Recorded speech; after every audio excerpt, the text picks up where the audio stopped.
Thank you for coming today. I'm going to introduce my research.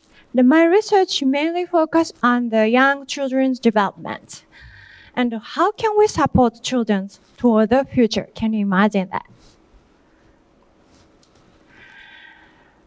Why I focus on the early childhood education in my research? In the future, young children face an expected situation. For example, climate changes, technology innovations, population change, and different value, for example, the well-beings. So, in 2006, economic researcher Heckman mentioned that the early intervention investment towards the disadvantaged children have much higher returns than later interventions. So, early childhood education has been featured in this last 10 years. And also the SDGs also emphasize that the importance of the early childhood interventions. And also, as many of you know, Japanese government have decided to invest money for 3 to 5 years old children to go to preschool and kindergarten for free from October in 2019. But here's my questions. What is the quality of the early childhood educations toward a certain future? In 2018, OECD introduced the learning framework toward the future of the uncertain world. It states that toward the uncertain future, children need to develop curiosity, imaginations, resilience, and self-regulation skills. So in my study, I focus on the curiosity factor right now. Curiosity has positive effect for learning, memory, and academic achievement, especially for the young children with low socioeconomic status. So, how previous studies measures curiosity? In the previous studies, researchers used a questionnaire-based and observation-based method to measure curiosity. For example, play was used to assess epistemic curiosity. Measurements include the amount of the time and the number of the function children touch. So here, I quickly explain the definition about the epistemic curiosity. My research focuses on the epistemic curiosity. And epistemic curiosity is the desire to gain the new knowledge. Berlin categorized this into two factors. One is the diversive curiosity, and the other is specific curiosity. Diversive curiosity includes the new knowledge and the novelty-seeking behavior. And also, Littman categorized that this type of curiosity includes a joy feeling. So then he named it an interest type curiosity. On the other hand, the specific curiosity is aiming to find the answer to solve the specific problem or unknowns. So Littman mentioned that this type includes unpleasant and uncomfortable feelings about uncertainty.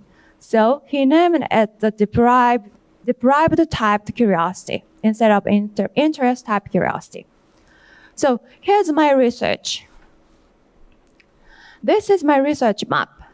And my research question is there any relationships between the amount of the playtime and cognitive development, ages, and curiosity types?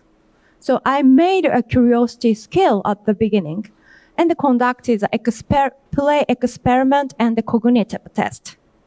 So here's a video, and which shows the children play with a toy in my experiment. So you can see how children play with this toy.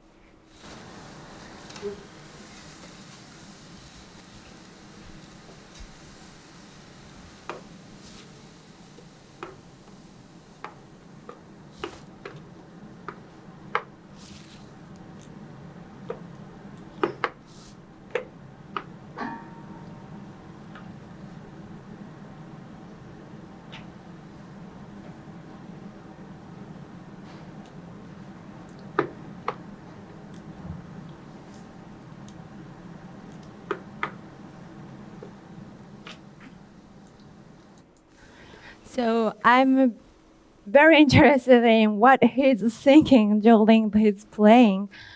And currently now, I'm analyzing the playtime data.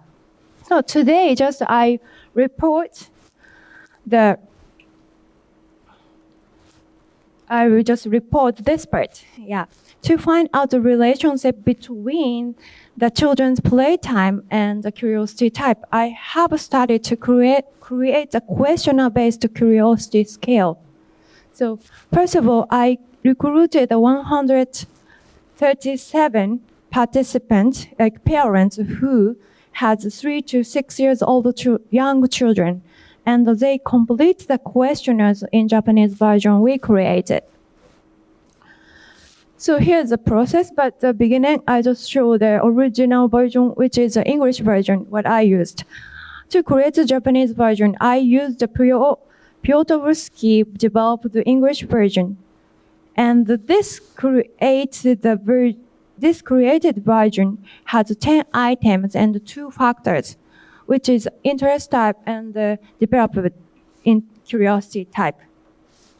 In the study, parents answered with 4 categories, and this shows the result of the analysis means, standard deviation, and internal consistency statistics on this table. And this resulting type, interest type, and deprived type scale demonstrated the acceptable internal consistency.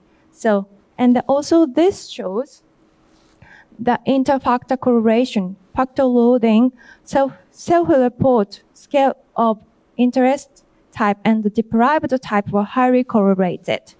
And all factor loading was strong and significant. So I used this original English version, and then we translated into Japanese. So I used the Piotrowski created English version scale, and as the first step, 3 native Japanese speakers and fluent in English start to translate English into Japanese first. And secondly, English native speakers who also speak fluent in Japanese back translated the items into Japanese. And third, parents and preschool teachers and researchers consider the appropriate expressions. Finally, 137 parents completed this survey. And this is English and Japanese version interest type curiosity questionnaires. And the second, this is English and Japanese version of deprived type curiosity questionnaires. So if you're interested in, please feel free to contact me. And today it's kind of, because of the limited time, I can't show the detail. And this here is the results. Here are the means, standard deviation, and the relativity induces demonstrated acceptable internal consistency. So, and the Japanese version also the self-report scale of the interest type and the deprived type were correlated. But on the other hand, however, the previous English version shows more higher correlations. Yeah, and all factor loading was strong and significant. And no significant relationship with the ages, but there are the differences by gender. Boys tend to have more deprived curiosity among young children, but not it didn't seen it in the English version. So this is also the differences. So this scale shows acceptable internal consistency, and it will be used to measure the children's 2-factor epistemic curiosity in Japanese in the future. So I will analyze this relationship between the behavior, cognitive ability, and the curiosity scale. And I will also continue this research to find out the caregiver's role to support children's curiosity development. Here's the research references. Thank you for listening. Thank you very much for the presentation. So I think we all been kind of intrigued by the video of the playing boy. So could you tell us a little bit more about this curious toy? Why is it designed like that, and what is it designed to measure? Thank you very much. Thank you for the question. And this is the part, it's kind of hard to explain. Sometimes it takes time, so I skip it. So that's a great question. Thank you very much. Okay, here's kind of. This is a model already. Schwartz is already developed in 2017, and then I borrowed this paradigm for my research. And the one box is the children was shown. The one box having the two bars on the pictures, and the children hold the one bar, and the adult, who is the experimenter, hold the one bar, and then they push the bar. Both bars at the same time together. And what's happened is,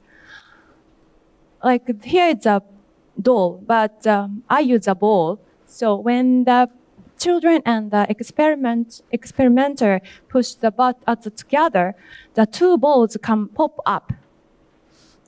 So children see two balls at the same time when the bar pushed down. So children didn't know which bars connected to which ball. You get it? And then children shown the new toy, and which only have the one bar. And then children was told, oh, it's your time, so you can play as much as you can in this 6 minutes. And I took the video tape. So the interesting is in this research, in the previous research said if children shown the uncertain situation, which is children didn't know which bars connected, which balls can pop out. Children also have the curiosity to find out to find out which bar connected to which ball. So this is a mechanism. So it maybe can be support. How can we teach or how can we show the children the situation and to improve their exploratory behavior more? Does it make sense? Yeah. Thank you very much.